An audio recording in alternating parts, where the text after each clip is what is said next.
Brent Rooker is an all-star. Hey, Brent, thanks for the visit. Man, Kotsay was really meandering there. I didn't know where that was going to land. Did you have a sense he was talking about you or not?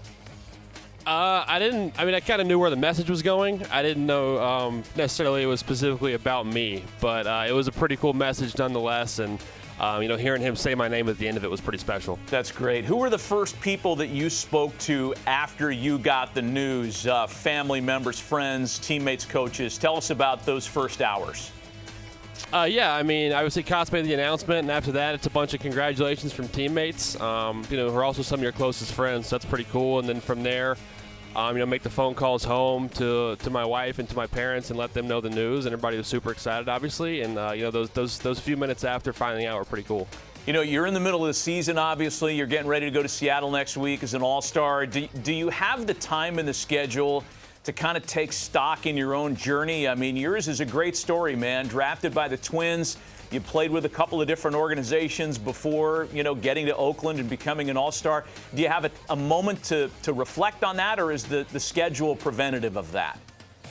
Yeah, I mean, I've tried to a little bit. It is tough just because, like you said, the day-to-day schedule here moves so quickly, and we're just going from one city to another and trying to adjust and trying to compete on a nightly basis. But it's been a cool journey. It's been one that I'm very thankful for every step of the way. I'm thankful for all four teams that I've been with, all four organizations that have given me opportunities at one time or another, and ultimately landing here in Oakland, which wound up to be a great fit and a great spot for me to be, and just kind of win an opportunity at a spring training and then take advantage of some of those at-bats. It's been a good season so far. I'm just looking to keep building on it. I want to go back to April, the end of April, when you won AL Player of the Week honors, and involved in that really great week you had was a homer against Shohei Ohtani, after which you said you want to see if he will sign a photograph of you taking him deep. And you said it in such a great diplomatic way. Did you ever get that photo signed by Shohei? No, I haven't yet. I'm working on it. So I'm hoping in Seattle will be the time I get to do that. I think it's just such a. I mean, one, it's a cool picture, and then two, obviously, to be able to.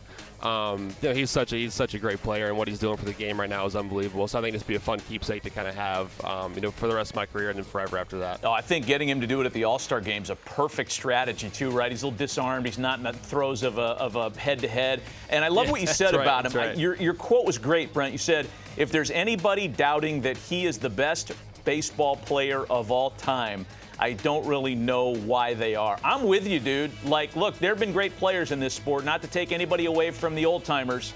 Nobody's done what this guy does. As an opponent, is that discussed in a clubhouse? Say he's on the mound or he's hitting a home run. Do you guys talk about that stuff?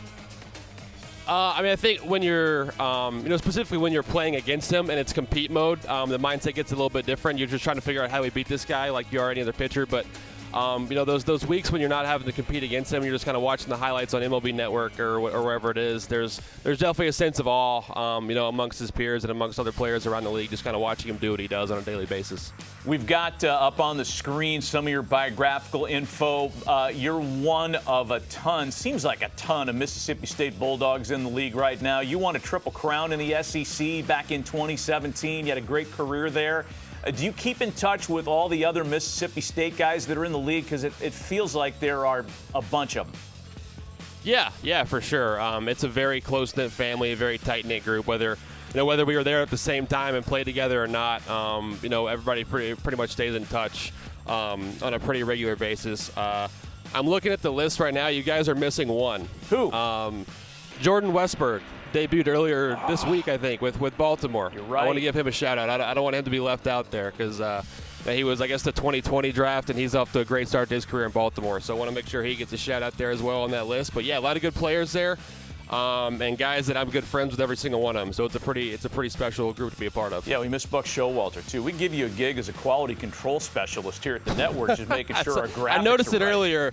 I noticed it when it was up there earlier. I just wanted to make sure I give Westy a shout out there. Hey, give us a little bit, Brent, on what's going on in the A's clubhouse. Wins have not been plentiful. It's not a secret. You guys are battling every day. However, we love your manager. Mark Kotsay is one of the best dudes and one of the best baseball people in the sport. You've won 2 in a row, looking to finish off a sweep. Take us into the room. What's being discussed there in the clubhouse? Yeah, every day we're showing up as individuals and as a team just trying to get better. And I think the last month of our play has reflected that. There have been a lot of good times in the last 4 to 6 weeks where we've been playing better. We've been reeling off some wins, a few 3, 4 in a row. We got to 7 there at one point, I think. So the vibes have improved. Obviously since April and May was a little bit of a tough stretch for us, but since the beginning of June into July, I feel like we've been playing pretty well. We're making strides as a team. Guys are in there working and getting better, so it's a fun place to be right now. 12 runs yesterday, coming off riding high there. What's your favorite park to play in so far? Where do you like to swing the bat the most? Man, I hit well in Baltimore this year. I think that's one that's up there. I've played really well there. I like going to Cleveland. I've been there. I've probably been to Cleveland or Detroit most of my career. I like both those parks. But I would say right now Baltimore is probably my favorite place to hit. Got it. Hey, Brent, thanks for the visit, man. Congratulations on the All-Star selection. Well-deserved. Enjoy yourself next week, as I know you will. And we'll check in with you again down the road. Thanks, guys. I appreciate you having me.